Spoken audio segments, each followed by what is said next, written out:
नमस्ते, प्रणाम। कैसे हैं आप लोग? हम नितेश पांडे, आप सबका भाई, दोस्त, बेटा।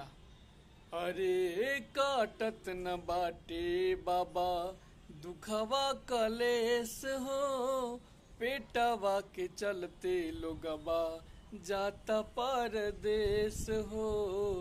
बॉम्बे दिल्ली हबड़ा केहू जाता आसाम हो, इहे बात कहे आइल बानी बाबा धाम हो।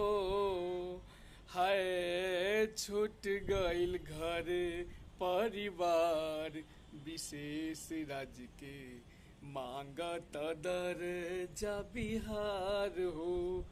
छूट गइल घर परिवार, विशेष राज्य के मांगत दर्जा बिहार हो। नमस्ते, प्रणाम, हर हर महादेव, जय श्री राम, जय बिहार, हर हर महादेव।